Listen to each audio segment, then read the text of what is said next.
ताकि आप हमारे पॉडकास्ट के बेस्ट हाइलाइट्स एंजॉय कर पाएं, इसलिए हमने अपने पॉडकास्ट को छोटी छोटी क्लिप्स में डिवाइड कर दिया है और वो क्लिप्स आपको मिलेंगी इस चैनल पर। तो जल्दी से हमारे क्लिप्स चैनल दिव्य अग्रवाल को भी सब्सक्राइब कर दो। अक्षत, बहुत अच्छा लग रहा है मुझे, आज आप आए हैं आंखों देखी खूनी मंडे के पॉडकास्ट में। हम लोगों ने बहुत सारी हॉरर की कहानियां करी हैं अपने पॉडकास्ट में, अपनी चैनल पर, लेकिन आज हम थोड़ा अलग तरीके से एक्सप्लोर करेंगे माइथोलॉजिकल चीजों को, जी। क्रीचर्स को, और काला जादू को, और आत्माओं और पिशाचों को। तो अक्षत, आई थिंक एक सवाल जो मेरा हमेशा से बचपन से रहा है, और मैं जो भी मुझे इंसान मिलता है जो इन सब चीजों के ऊपर रुचि रखता है या उसको नॉलेज है, उससे मैं ये सवाल जरूर पूछता हूँ। एंड आई थिंक आप बिल्कुल सही पर्सन हो जो मुझे शायद एकदम बढ़िया आंसर देगा इस चीज का। कोशिश करूंगा। मरने के बाद क्या होता है? आफ्टर लाइफ का ये क्या कॉन्सेप्ट है? देखिए, मैं हिंदू हूँ और मेरे को बचपन से यही सिखाया पढ़ाया गया। मुझे जितनी जानकारी है उसी के बलबूते, उसी के आसपास मैं आपको जवाब दे पाऊंगा। यमराज का नाम तो सुने होंगे। बिल्कुल। देखिए कैसा पॉडकास्ट है जो शुरू हो रहा है डेथ से। चलिए बढ़िया है। हालांकि डेथ से चीजें शुरू होती हैं, अंत ही आरंभ है। अंत ही आरंभ है। और हम लोगों ने डेथ को जितना बड़ा हवा बना रखा है, वो एक कभी ना मिटने वाला सत्य है कि जो आया उसको जाना पड़ेगा। तो उससे जितनी घबराहट बनी हुई है ना, उतनी घबराहट होनी नहीं चाहिए। वो घबराहट इस बात की होती है कि आपको पता नहीं है कि उसके इस दरवाजे के उस पार क्या है ना? लेकिन ये सब गरुड़ पुराण और बाकी भी वेदों पुराणों में अलग-अलग जगहों पे अलग-अलग तरीके से लिखा हुआ है, जो आप और मैं बचपन से एक लाइन सुनते आए हैं कि जो शरीर है वो एक कपड़ा मात्र है और हम आत्मा जो है वो कपड़ों के जैसे शरीर बदलता रहता है। ये सबने सुना हुआ है। ये इतना ज्यादा प्रचलित ये लाइन क्यों है? ये इसीलिए है क्योंकि हम लोगों की मान्यता यही है। हम लोगों को सिखाया पढ़ाया यही गया है, जो कि सत्य भी है। तो होता क्या है कि जैसे ही डेथ होती है, मृत्यु होती है, मौत होती है, तो शरीर से आत्मा बाहर निकलती है। पहले लोगों का मानना था कि कुछ भी बोलते हैं ये लोग, लेकिन बाद में इसको साइंटिफिकली भी प्रूव किया गया। एक डेड बॉडी मरने के ठीक पहले उसको ग्लास के अंदर कैप्चर किया गया और उसमें से फिर एक एनर्जी निकली जो कि किसी अलग तरीके के कैमरे में विजुअल थी, उसको देख पा रहे थे। और उसका वेट भी आया था। हाँ, उसका वेट भी आया था। तो जब वो चीज निकली तो साइंस ने बोला कि दिस इज एनर्जी। तो हमने बोला कि हम भी तो यही कहते हैं, energy is neither cannot be created nor be destroyed, है ना? आत्मा के लिए हम यही कहते हैं कि वो अजर अमर है, ना आत्मा को बनाया जा सकता। तो कुल मिला के हमने जो आत्मा शब्द का इस्तेमाल किया हुआ है, उसका सिनोनिम उन्होंने अंग्रेजी में फिलहाल एनर्जी बना रखा है। ठीक है, तो आत्मा क्या है? एनर्जी है। तो जब वो क्रिएट नहीं हो सकती और डिस्ट्रॉय नहीं हो सकती है और यहां से निकली है तो कहीं तो पहुंचेगी। तो हम लोगों का मानना ये होता है कि यमराज यमदूत भेजते हैं। यमदूत ऐसे दोनों साइड से ऐसे पकड़ लेते हैं हमको और उसको हमको लेके जाते हैं ऊपर। 24 घंटे के अंदर हमने जीवन में जो भी अच्छा किया बुरा किया वो सब दिखा के हमको वापस भेज दिया जाता है यहीं पे। और तब हम यहाँ पे रह के हम अपने आप को देखते हैं, अपने परिवार को देखते हैं। और हम कई बार ऐसा होता है कि आत्मा कोशिश करती है वापस उस शरीर में जाने के लिए, है ना? जो आत्मा नहीं चाह रही है कि मैं उस शरीर में वापस चले जाऊं, वो मोक्ष के करीब पहुंच गई है। उसको नहीं आना है इस वस्तु जीवन में वापस, है ना? उसको मटेरियलिस्टिक लाइफ में नहीं आना है। तो वो देख रही है कि मेरी बॉडी पड़ी हुई, but I don't want to go, I am done with it. ज्यादातर आत्माएं they want to go back, they want to enter back, because उनका अभी मोह माया से खत्म नहीं हुआ है। तो इसीलिए मैं बोलता हूँ कि मोह और मोक्ष जो है वो एक दूसरे के विरोधाभासी है। They are totally contradicting each other. कि अगर आप मोह में हैं तो आपको मोक्ष की प्राप्ति नहीं होगी, अगर आपको मोक्ष चाहिए तो आपको मोह से पल्ला झाड़ना पड़ेगा। तो ये शरीर वापस जाने की कोशिश करता है, लेकिन नहीं जा सकता है क्योंकि अब वो शरीर का काम खत्म हो गया। तो आत्मा अपने ही परिवारजनों के बीच में कुछ समय रहती है, उनको पुकारती है, उनसे बात करना चाहती है। जब वो उसको समझ में आता है विद टाइम, और ऐसा फिल्मों में भी कई बार दिखाया गया अलग अलग कि आप टच करना चाह रहे हो ऊपर, बॉडी के ऊपर से आपका हाथ निकल जा रहा है क्योंकि वो सोल हो गया।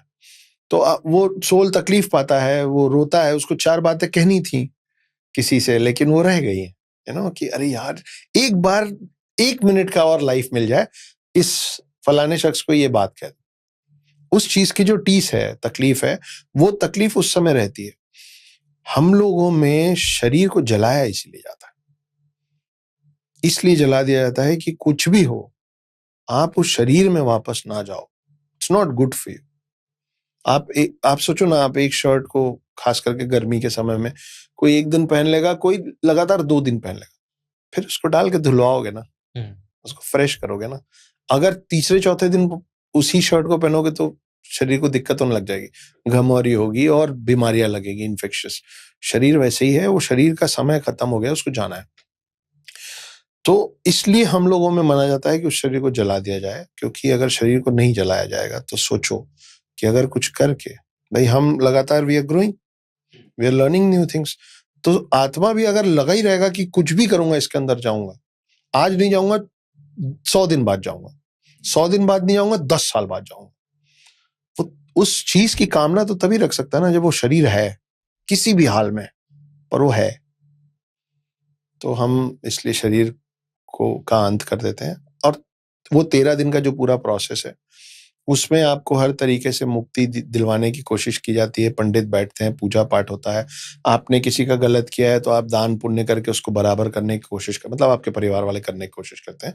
और फाइनली फिर आप आत्मा का सफर शुरू होता है वापस, जहां से उसका क्लेंजिंग कुछ इस तरीके से होता है कि जब वो अगली बार शरीर में घुसे तो इस जीवन का उसको कुछ याद ना रहे, तो वो रीबूट किया जाता उसका, है ना। ये ऊपर जैसे यमराज और उनकी टीम करती है, या ये क्या सिस्टम होता है? कोई यमराज से जुड़ी कोई ऐसी कोई कहानी है?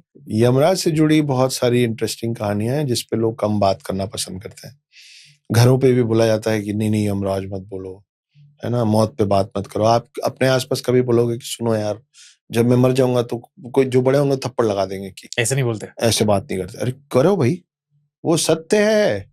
आंख बंद कर लेने से आपके आंख के आगे अंधेरा होता है, आंख बंद कर लेने से रात नहीं होती।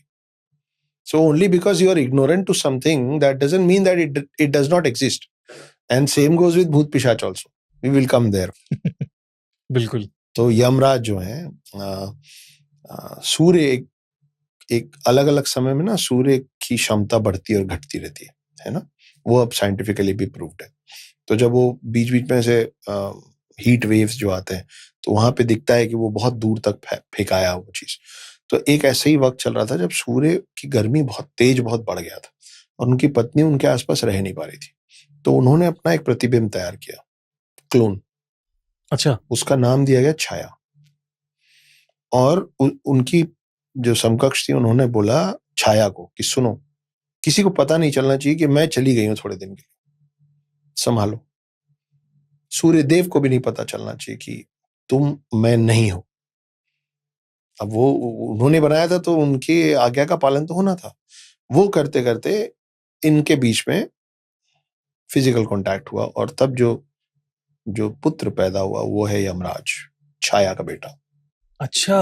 वो एक ये भी कारण है कि उनका रंग काला है, क्योंकि उनकी माँ जो है वो असल थी ही नहीं, वो तो छाया थी। शैडो का कलर इज ऑलवेज ब्लैक, तो शैडो से निकली चीज व्हाइट नहीं हो सकती। तो वो ऐसा है। अब वो जब बड़े हो रहे थे तो और कहानियां हैं, लेकिन फिर वो हम यमराज से भटक के दूसरे किरदारों पे चले जाएंगे जो मैं नहीं जाना चाहता हूँ। जैसे सूर्य की बात करें तो आप और मैं नेकेड आई से नहीं देख सकते ना कि धूप में 7 रंग है। रेनबो में भी हम 7 रंग नहीं देख पाते, हमको बता दिया गया है कि 7 रंग है। करेक्ट है ना? सही बात है। आप सोचिए कि आपके मेरे पूर्वज इतने कमाल के थे कि उनको कैसे पता था मुझे नहीं पता, लेकिन उनको पता था कि धूप जो सूरज की जो किरण है उसमें 7 रंग है। और इसका प्रमाण क्या है?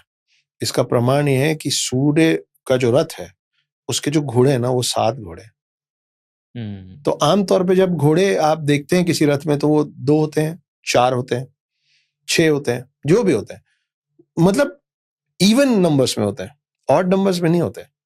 लेकिन आप सूर्य की कहीं भी प्रतिमा देखेंगे, सूर्य का कहीं भी रथ देखेंगे तो उसके जो घोड़े हैं वो 7 घोड़े, क्योंकि every horse is depicting one color and there are 7 colors from sun. खैर, coming back to यमराज की कुछ हल्की फुल्की कहानी सुना देता हूँ, बहुत हेवी नहीं सुनाऊंगा क्योंकि हम आगे और चीजों पे बात करें वहां पे लाइट रहने का कोई स्कोप रहेगा नहीं। ये हम सबको मालूम है कि यमराज की दृष्टि जिस पे पड़ती है उसका समय समाप्त नहीं, हिल जाता है, 7:30। अच्छा। हाँ, मतलब परेशानी आएगी। शनि की जो 7:30 वो हमेशा खराब नहीं होती है ना। अच्छी भी होती है। और यमराज का, शनि का और हनुमान जी का बड़ा गहरा नाता है तीनों का। तो जब 7.5 आती है तो ज्यादातर बार 7.5 का अंत में यमराज की एंट्री हो जाती है, ज्यादातर बार। पर वो 3 पार्ट में जो बटा है, पहला जो आपका 7.5 चलता है वो सबसे तकलीफदायक होता है यहाँ से, है ना। आप मेंटली परेशान रहते हो, फिजिकली परेशान रहते हो। बीच में आता है पेट में, उस समय आपको ज्यादातर दिक्कतें शारीरिक होती हैं, क्योंकि ज्यादातर परेशानियां पेट से कनेक्टेड है। और नीचे जब पैर पे आता है तो शनि अच्छे हो जाते हैं, क्योंकि शनि पैर के नीचे आ जाते हैं तो आप ऊपर आ जाते हैं। तो फिर आपका समय अच्छा भी होता है, लेकिन ज्यादातर इसी टेन्योर में लोग चले जाते हैं। तो एक बार गरुण जो है विष्णु जी के वाहन, तो गरुण विष्णु जी को लेके आए थे कैलाश पर्वत शिव जी से मिलवाने, और वो बाहर वेट कर रहे थे और वो दोनों अंदर बात कर रहे थे। तो गरुण को एक छोटी सी चिड़िया दिखी और वो चिड़िया को निहार रहे थे, और तभी यमराज आए। यमराज भी अंदर गए, लेकिन यमराज अंदर जाते जाते उस चिड़िया को ना बहुत ऐसे अजीब सी निगाह से थोड़ी देर देखे और फिर अंदर चले गए। तो गरुण को लगा कि इतनी देर ध्यान से देखें, पक्का जाते जाते लेके जाएंगे इसको, काम खत्म हो जाएगा। तो गरुण सोचे थोड़ा सा समय तो है, ये लोग अंदर बैठे हैं। वो चिड़िया को पकड़े और बहुत दूर उड़ गए, बहुत ज्यादा ही दूर उड़ गए, और उसको एक दूसरे ही कहीं पहाड़ में उसको छुपा के आ गए कि यमराज देखना। यमराज निकले, इधर उधर देखे, और वहां सिर्फ गरुण थे। तो गरुण को बोले वो छोटी सी चिड़िया थी, वो कहाँ गई? गरुण अंदर अंदर सोच रहे कि मैं बचा लिया। बोले वो आप उसको, मैं बता दूंगा कहाँ गए, लेकिन आप पहले बताइए उसको उस दृष्टि से आप क्यों देख रहे थे? तो यमराज बोले कि मैं ये सोच रहा था कि ये इतनी छोटी सी चिड़िया है, इतने 1000 किलोमीटर इतने कम समय में जाके वो सांप का निवाला कैसे बन जाएगी? वो जहां रख के आए थे वहां पे सांप उसको खा गया था। तो गरुण बचाने की कोशिश में गरुण ही बन गए उस चिड़िया के मौत का कारण, कि वो जहां छुपा के आए थे ना जिस बिल में, वहां एक सांप था जिसका वो निवाला बन गया। तो यमराज ये सोच रहे थे कि इतने कम समय में ये चिड़िया उतनी दूर उड़ के कैसे जाएगी, और वहां सांप के हाथ से उसका काल कैसे आएगा। तो ये यमराज की एक कहानी है। यमराज की बहन है। अच्छा। हाँ, और यमराज की बहन का नाम है यमुना। अच्छा जी। तो यमुना नदी जो है वो हमारे पुराणों में यमराज की बहन का दर्जा उनको मिला हुआ है। तो यमराज और यमुना ये दोनों भाई बहन। एक ये बात है जो कम लोगों को मालूम है। 5 पांडवों का नाम आपने सुना है ना। तो जो अर्जुन है वो इंद्रपुत्र है, पता है सबको। तो वैसे ही इन 5 भाइयों में वैसे तो सबसे बड़े कर्ण है, लेकिन इन पांडवों की अगर बात करें तो युधिष्ठिर जो है वो यमराज के पुत्र है। यमराज के पुत्र हैं। धर्मराज युधिष्ठिर जो है वो यमराज के पुत्र है, ये भी लिखा हुआ है। तो ये कम लोगों को पता है। तो इस तरीके की बात है।